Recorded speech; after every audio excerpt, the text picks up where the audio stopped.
Well, now we go to James Nash, That's right. and he's from CyclingScore, and he's also a sponsor of this theme that we are talking about right now.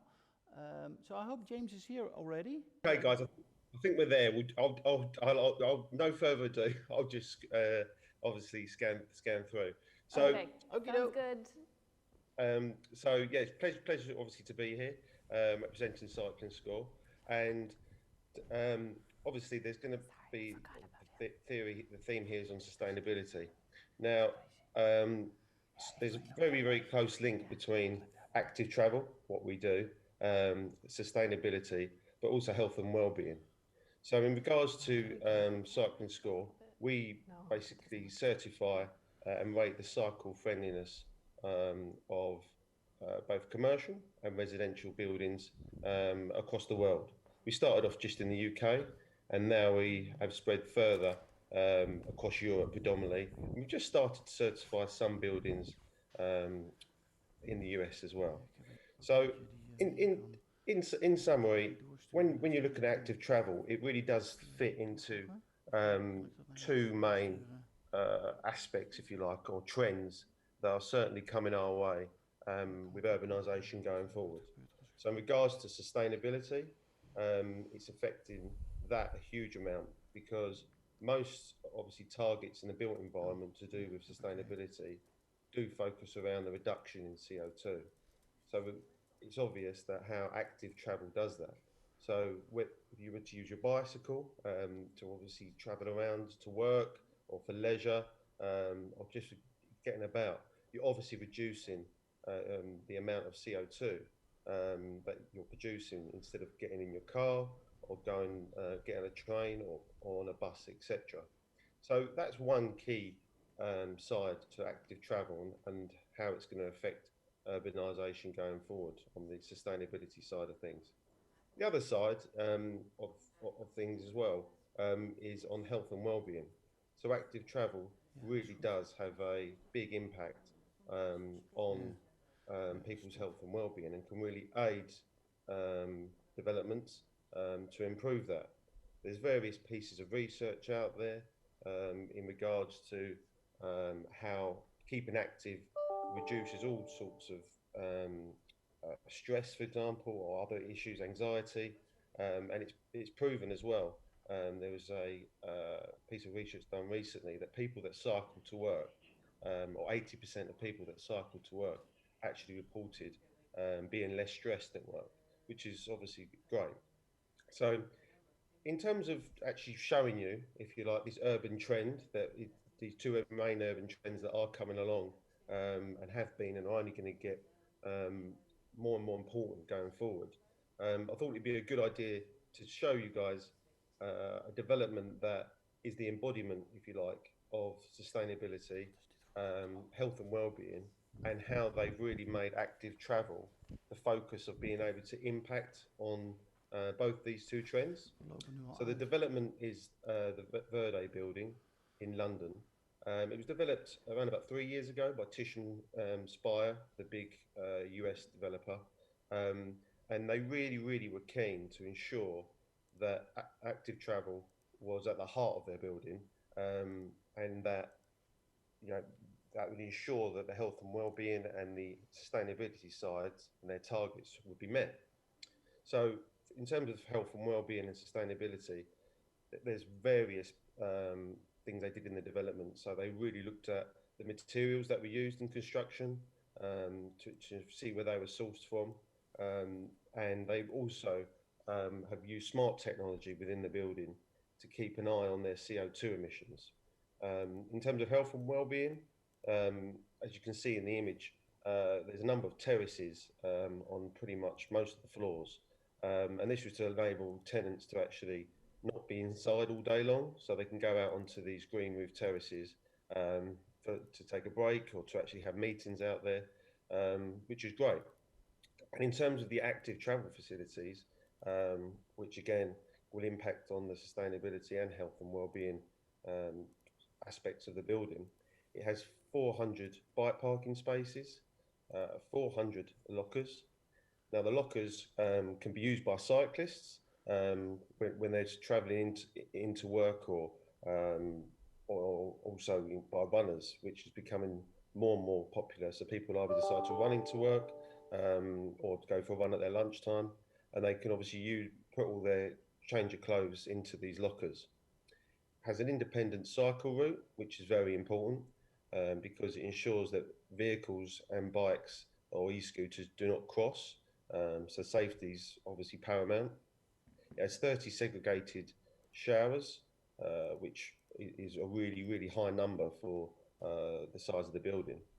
It has daily spinning sessions and a gym operated by H2, who are a gym operator. So the gym's only accessible to tenants of the building. So it's quite an interesting development where, in effect, they put a gym in the building for solely for tenants to use, and it's managed. I have monthly prepaid Dr. Bike sessions. So in effect, this is free bike servicing for tenants. The landlord, or the employers, if you like, do pick up the bill, but for the tenants, it's completely free. They also have a building. They've also built a really good bicycle user group. What this is, it's on Strava, and it allows people to actually cycle into work, and they can compete and see who does the most mileage month to month or week to week, and they also have prizes. And what this does is it really brings a feeling of community to the building and encourage more people to cycle or to actively commute, which then in turn affects the sustainability long term of the building and health and well-being of the tenants. And here you can see the independent cycle route, which again that does not cross with other cars or any other vehicles. This is my favourite entrance to any active travel facility that we've scored so far. You actually can cycle down, which looks like a slide almost, into the basement from that independent cycle route in. And then into the basement you go, and you've got 400 bike racks there, so you can park your bike, go through to the end corridor, as you can see, with the lockers on the left. And then you go into here. And here's great because you can literally just walk straight in, grab a towel, go for a shower if you wish.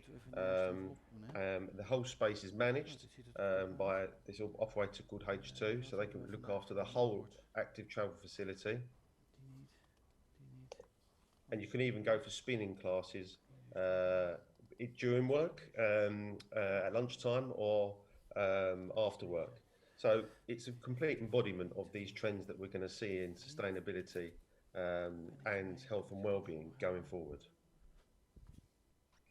Well, thank you very much, guys, for that.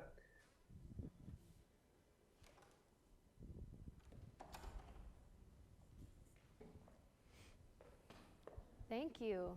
Hello. Hello. Thank you. Are we back? We're back. We're back. We haven't asleep. That was amazing. I loved hearing about that, and I loved, more importantly, like this change that's sort of happening. You know, we cycle a lot here, but I really love that this is kind of being pushed onto the forefront. It's not only, you know, good for us, but it's good for disease. It's disease control. It's good for the communities. What are you seeing in terms of different areas latching onto this? Do you see more densely populated cities being more on the forefront of this? Do you see this in certain geographical areas? What kind of trends are you seeing in that way? Certainly, without doubt, more areas seem to be, if you like, where these trends are being more developments, if you like, or adopting these in more of an uptick in active travel. But saying that, we also are starting to see areas you wouldn't typically see as being hotspots for active travel really starting to take off. So, for example, here in the UK, we've got particularly Dundee, Scotland, which really isn't associated with biking. It rains an awful lot. It's also very cold. It's good in Scotland. But the local government made a big push to try and improve the active travel and people getting on their bikes or see that, and we're seeing a real improvement, if you like, in those active travel in some of the less popular areas you wouldn't necessarily associate with active. Got it. Well, we heard most of that, I think. Yeah. We had a little bit trouble with sound, but I think I heard you talking about how governments are kind of getting behind this, which is so exciting. And we of course can see that some countries have already pushed this in the past, and now we're seeing this in countries that didn't have government so much involved with bikes, and something that's yeah, very, very exciting for me, and something that I really love. So, okay, what's the dream? What is from 5 years from now? What do you hope to see? I think in 5 years from now, we're really going to see a complete transformation in what our cities look like. Yeah. They've improved a lot in the last 10 years. So I think in the next 5, without doubt, we're going to see a real increase in popularity of active travel. Yeah, I think that. so too. I love that. Well, thank you very much, James. Hope to see you back soon at one of our other events, and enjoy it today. I will do. I'll be tuning in for some others. Thank you. Bye bye. Thank you, James.